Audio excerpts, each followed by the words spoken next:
జై శ్రీమన్నారాయణ. శ్రీ గురుభ్యో నమ. నవరసభరితం నాయనార్ల చరితంలో ఈరోజు 8వ నాయనారైన ఏరిపాత నాయనార్ గురించి తెలుసుకుందాం. తన మేలు కోరే చోళ మహారాజు కీర్తి ప్రతిష్టలు దిగంతాల వరకు ఎగపాకాలనే సదాశయంతోనే సెక్కిలార్ తన పెరేపురాణాన్ని వివరించాడు.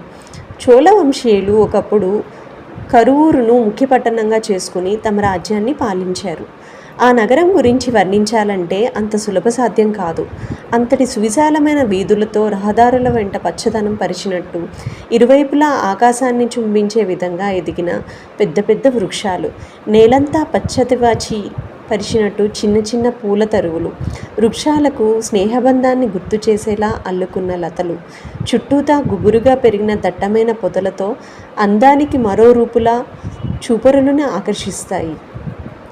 అక్కడి వనితారత్నాలందరూ అచ్చమైన అక్షరకాంతుల్లా శోభిల్లుతుంటారు. ఆ నగరాన్ని తిలకించి దేవతలే ఆశ్చర్యపోతుంటారు. అలాంటి అందమైన రాజ్యంలో ప్రధాన పట్టణమైన కరువూరులో జన్మించాడు గొప్ప శివభక్తుడైన ఏరిపాత నాయనారు. కరువూరు అందమైన ప్రాంతమే కాదు, అంతకంటే గొప్పదైన ఆధ్యాత్మిక విలువలున్న నగరం కూడా. చాలా ప్రసిద్ధ పవిత్ర పుణ్యస్థలిగా వినుతుకెక్కింది. ఈ పట్టణం పక్క నుంచే అంబరావతి నది పారుతూ ఉంటుంది. ఆ నది నుంచి వీచే గాలి తరంగాలు మనసుకి హాయి చేకూరుస్తాయి. ఆ తీర ప్రాంతమంతా ప్రశాంత తరంగాలు మనసుకి హాయి చేకూరుస్తాయి. ఆ తీర ప్రాంతమంతా ప్రశాంతతకు నిలయంగా బాసిల్లుతోంది. అందుకే ఆ ప్రాంతానికి ఇరువైపులా ఋషీశ్వరులు తపస్సు చేసుకుంటూ తమ భక్తి తరంగాలని 4 దిక్కులకు ప్రసరిస్తుంటారు. అంతేకాదు, ఇక్కడే సాక్షాత్తు జగదీశ్వరుడైన పరమశివుడు పశుపతీశ్వరునిగా కొలువై ఉంటాడు. అఖిల ప్రపంచాన్నేలే పశుపతినాథుడే దేశాన్నేలే మహారాజుకు మనశ్శాంతి సమకూరుస్తూ సుఖ సంతోషాలతో పాలన సాగేలా చేస్తున్నాడు. ఆ దైవమే రాజుకి ఇలవేల్పు. పశుపతినాథుడే ఆ ఊరి ప్రజలకు కల్పతరువు, కామధేనువు లాంటివాడు.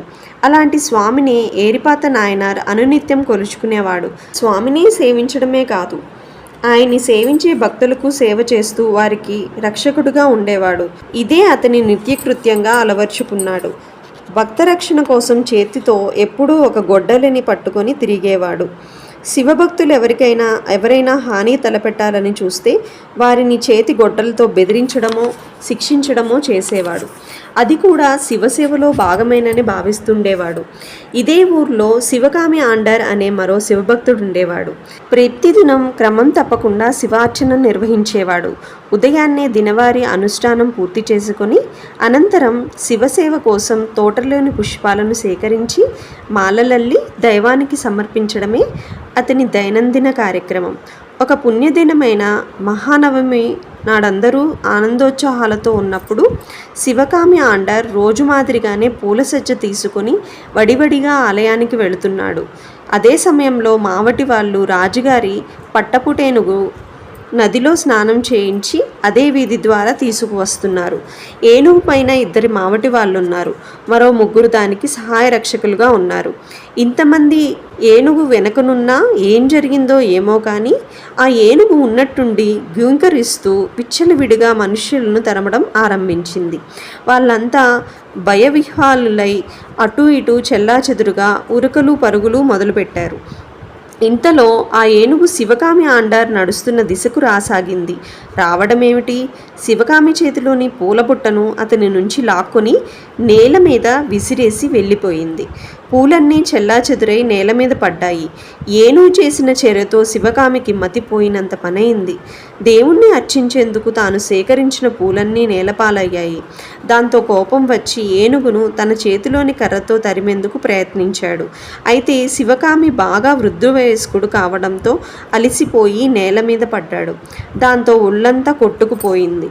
బాధతో గట్టిగా శివ శివ అంటూ కన్నీళ్లు పెట్టుకున్నాడు. అదే సమయంలో ఏరిపాత నాయనార్ ఆ మార్గాన్నే వేడుతున్నాడు. శివకామి ఆండార్ దీనమైన ఆక్రందన అతనికి వినిపించింది.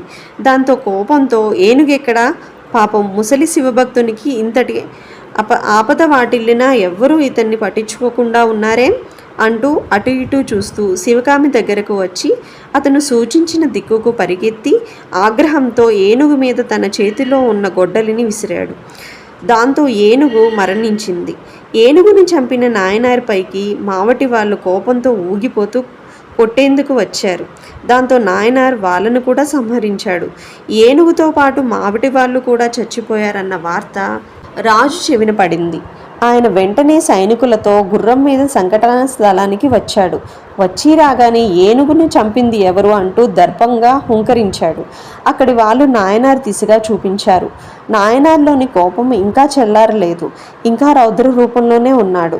చిత్రంగా కోపంతో ఊగిపోతున్న శివయోగిని చూడగానే రాజుగారి కోపం నీళ్లు చల్లిన పాల పొంగులా చప్పున చల్లారింది. నిజంగా తన పట్టపునేరును ఒకవేళ శివయోగే చంపితే దానికి సబబైన కారణమే ఉంటుంది. వట్టి పుణ్యాన అనాలోచితంగా శివయోగులు ఇలాంటి పని చేయరు. బహుశా తనను తాను రక్షించుకునే ప్రయత్నంలో ఈ పని చేసి ఉండవచ్చుననుకున్నాడు మహారాజు.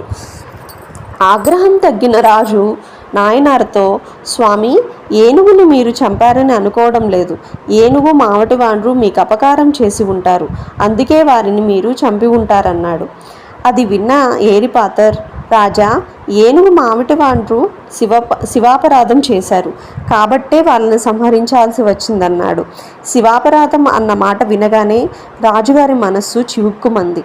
వెంటనే మహారాజు ఏరిపాత కాళ్ళ మీద పడి, స్వామి, వాళ్ళు చేసిన అపరాధానికి మీరు విధించిన శిక్ష చాలా స్వల్పమైంది. అందుకు మిమ్మల్ని క్షమించమని వేడుకుంటున్నాను. వారు చేసిన శివాపరాధ నేరానికి మీరు నన్ను మీ పవిత్రమైన ఆయుధంతో కాకుండా నా కత్తిని తీసుకుని దాంతో నా తలను నరికి వేయండి అంటూ తన కత్తిని నాయనార్ చేతికి అందించాడు. ఏరిపాతర్ రాజు మాటలు విని నిశ్చేష్టుడయ్యాడు. తను కూడా పశ్చాత్తాపపడ్డాడు. ఇంత పవిత్ర హృదయుడైన మహారాజుకు నేనెంత వేదన కలిగించాను, రాజంత ఉన్నత స్వభావుడు అనుకుని బాధపడుతూ రాజు తనకు తానుగా ఎక్కడ అంతమొందించుకుంటాడో అనుకుంటూ రాజు వద్ద నుండి కత్తిని లాక్కున్నాడు. రాజు ఈ విధంగా బాధపడేందుకు నేనే కారణమని భావిస్తూ తనను తానే శిక్ష విధించుకోవాలనుకుని కంఠాన్ని ఉత్తరించుకోబోయాడు ఏరిపాతర్. దాంతో తన వల్ల మరో ఘోరం జరగబోతుందని కంగారు పడుతూ రాజు ఏరిపాతర్ చేతిని కత్తిని గట్టిగా పట్టుకుని కంఠం ఖండించుకోకుండా ఆపాడు. ఇక్కడితో పరమశివుని మాయ తొలగిపోయింది. అంతలో, మహానుభావులారా, ఇదంతా పశుపతీశ్వరుని లీల.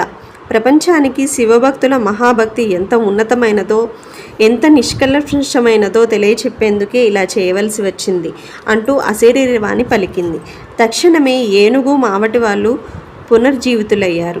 శివకామి ఆండార్ సజ్జపూలతో నిండిపోయింది. అందరూ ఆశ్చర్యచకితులై పశుపతీశ్వరుని లీలా విశేషాల్ని వేణోళ్ళ పొగుడుతూ ఆనందంతో ఈ శివమహాభక్తుల భక్తినిరతిని పలు విధాలుగా కీర్తించారు. చేతిలో ఉన్న రాజుగారి కత్తిని ఆయన పాదాల ముందు పెట్టి సాష్టాంగపడ్డాడు ఏరిపాతర్. రాజు కూడా ఏరిపాతర్ కాళ్లకు మ్రొక్కాడు. ఇద్దరూ ఆనందంతో ఒకరినొకరు కౌగిలించుకున్నారు. ఏరిపాతర్ రాజుగారిని గజారోహణం చేయించి రాజసౌధానికి సాగనంపి తాను కూడా తన స్వస్థలానికి తిరిగి వెళ్ళాడు. శివకామి ఆండార్ పూల సజ్జతో ఆలయంలోకి వెళ్ళాడు. ఈ విధంగా ఏరిపాతర్ శివభక్తులను సేవిస్తూ అంత్యంలో శివ సాయుధ్యాన్ని పొందాడు. మహాశివుని కరుణతో కైలాసంలోని ప్రధాన శివగణాలను అధిపతిగా నియమితులయ్యాడు. అనంతకాలం శివభక్తిని కొనసాగిస్తూ పరమేశ్వరునికి అత్యంత ముఖ్యుడై చరిత్రలో స్థానం సంపాదించాడు. వచ్చే భాగంలో 9వ నాయనార్ గురించి తెలుసుకుందాం. అంతవరకు సెలవు.